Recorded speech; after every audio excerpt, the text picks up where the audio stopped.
شروع اللہ کا نام لے کر جو بڑا مہربان نہایت رحم والا ہے۔ نون، قلم کی اور جو کچھ لکھنے والے لکھتے ہیں اس کی قسم کہ اے پیغمبر صلی اللہ علیہ وآلہ وسلم، تم اپنے پروردگار کے فضل سے دیوانے نہیں ہو، اور بے شک تمہارے لیے بے انتہا اجر ہے، اور یقیناً تم اخلاق کے اعلی مرتبے پر ہو۔ سو ان قریب تم بھی دیکھ لو گے اور یہ کافر بھی دیکھ لیں گے کہ تم میں سے کون دیوانہ ہے۔ تحقیق تمہارا پروردگار اس کو بھی خوب جانتا ہے جو اس کے رستے سے بھٹک گیا، اور ان کو بھی خوب جانتا ہے جو سیدھے رستے پر چل رہے ہیں۔ تو تم جھٹلانے والوں کا کہا نہ ماننا۔ یہ لوگ چاہتے ہیں کہ تم نرمی اختیار کرو تو یہ بھی نرم ہو جائیں، اور کسی ایسے شخص کے کہے میں نہ آ جانا جو بہت قسمیں کھانے والا ہے، ذلیل ہے، شرارت سے اشارے کرنے والا، لگائی بجھائی کرنے والا، مال دینے میں بڑا بخیل، حد سے بڑھا ہوا بدکار، سخت خو اور اس کے علاوہ بدذات ہے، اس سبب سے کہ مال اور بیٹے رکھتا ہے۔ جب اس کو ہماری آیتیں پڑھ کر سنائی جاتی ہیں تو کہتا ہے کہ یہ اگلے لوگوں کے افسانے ہیں، ہم ان قریب اس کی اونچی ناک پر داغ لگائیں گے۔ ہم نے ان لوگوں کی اسی طرح آزمائش کی ہے جس طرح باغ والوں کی آزمائش کی تھی، جب انہوں نے قسمیں کھا کھا کر کہا کہ صبح ہوتے ہوتے ہم اس کا میوہ توڑ لیں گے، اور انشاءاللہ نہ کہا۔ سو وہ ابھی سو ہی رہے تھے کہ تمہارے پروردگار کی طرف سے راتوں رات اس پر ایک آفت پھر گئی، تو وہ ایسا ہو گیا جیسے کٹی ہوئی کھیتی۔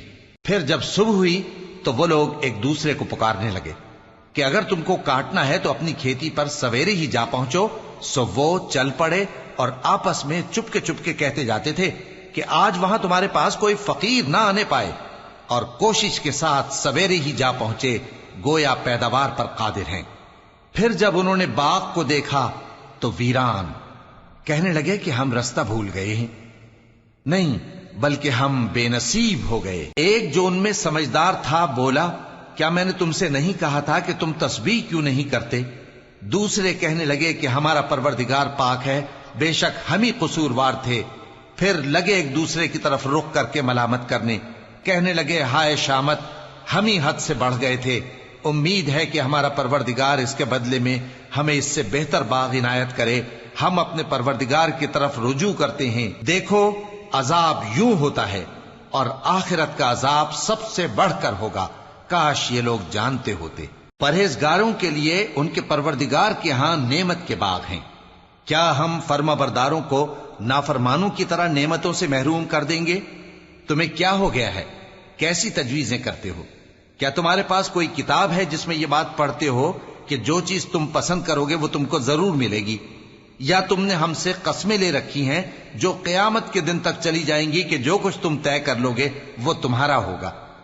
ان سے پوچھو کہ ان میں سے کون اس کا ذمہ لیتا ہے؟ کیا اس قول میں ان کے کچھ شریک ہیں؟